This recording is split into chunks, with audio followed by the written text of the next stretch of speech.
أعوذ بالله من الشيطان الرجيم بسم الله الرحمن الرحيم أخوكم في الله votre frère en Allah subhanahu wa ta'ala Abdul Qadir Jalidi. Je me présente, je fais partie de la première promotion de l'Institut, dans la faculté des études islamiques. J'ai débuté les études en 93 et c'était la première promotion en 97. Ensuite, j'ai fait imam dans plusieurs villes. Et après, je suis retourné en tant que responsable d'abord pour les études islamiques à distance à l'Institut. Ensuite, et maintenant depuis 3 ans, je me suis consacré qu'à l'enseignement.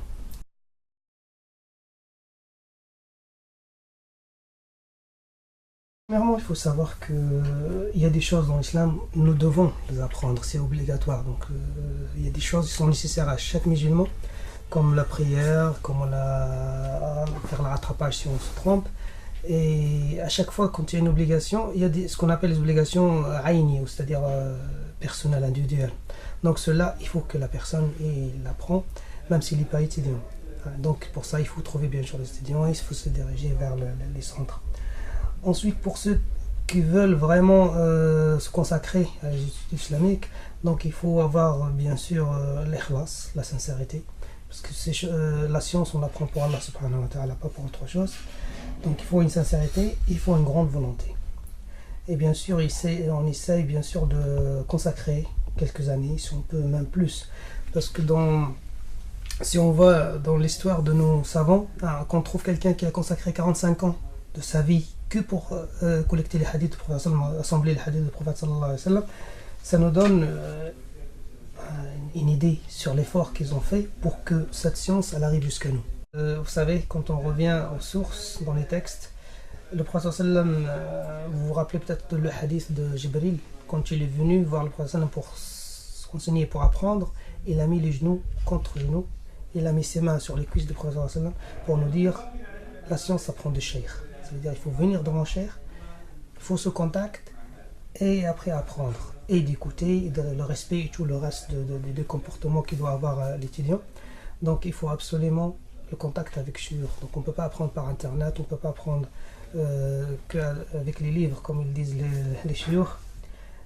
Faites attention de ne pas prendre le Coran de quelqu'un qui lit de mushaf et ne pas apprendre la science de quelqu'un qui lit de suhuf, c'est-à-dire des feuilles, des livres. La science, c'est une religion. Cette science, c'est une religion. Alors, vous voyez sur qui vous prenez votre religion. En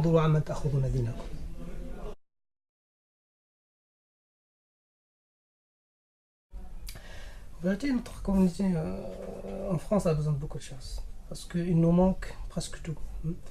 Il nous manque des écoles. Que ce soit des écoles où il y a les cursus normaux ou les instituts de la science islamique et autres. Il nous manque des centres d'études parce qu'on a besoin de beaucoup de centres d'études pour les statistiques, pour autres, pour qu'on puisse savoir vraiment c'est quoi nos besoins. Et que nos projets et nos œuvres soient basés sur des choses réelles, c'est-à-dire des statistiques et autre chose. Donc on a besoin de beaucoup d'efforts, que chacun y participe dans son niveau, avec ce qu'il peut, soit par l'argent, par le temps, par tout ce qu'on peut faire, tout ce qu'on peut donner, pour qu'on puisse vraiment être d'ici 50 ans une communauté forte qui peut influencer la société, Inch'Allah. Donc le message pour les musulmans de Marseille, comme pour tous les musulmans en France ou ailleurs, c'est toujours, il faut faire chaque travail pour Allah subhanahu wa ta'ala. Donc, le travail, il faut que ce soit sincère pour Allah. Et aussi, il faut se réunir. Il ne faut jamais, jamais, jamais travailler tout seul. Parce qu'Allah subhanahu wa ta'ala, dans chaque verset, quand il nous appelle, il dit jamais « ou toi qui as cru », il dit toujours « ou vous vous avez cru ». Donc, il y a toujours « ya ayyuhalladhina amanu »,« ya ayyuhalladhina amanu », toujours.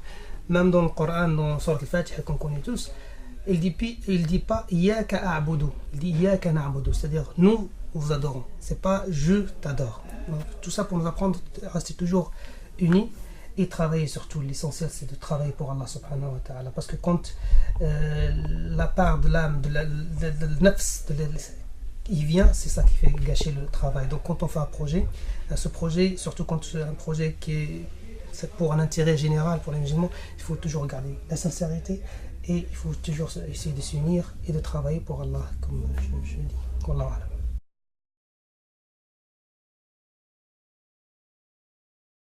Le plus important, c'est la sincérité. Il faut toujours être sincère avec Allah subhanahu wa ta'ala. Il y a d'autres conditions, bien sûr, il faut l'effort, beaucoup d'efforts, beaucoup de respect pour les professeurs. Et aussi, il faut toujours avoir une grande patience, hein, parce qu'on va rencontrer des situations où la personne peut-être ne l'accepte pas, ou il ne l'apprécie pas, mais sache que cette science, il y a une sorte d'humiliation si vous voulez, mais c'est pour la bonne cause, et Allah subhanahu wa ta'ala, il va nous récompenser, Inch'Allah. Donc, la sincérité, la volonté, l'effort et grande patience.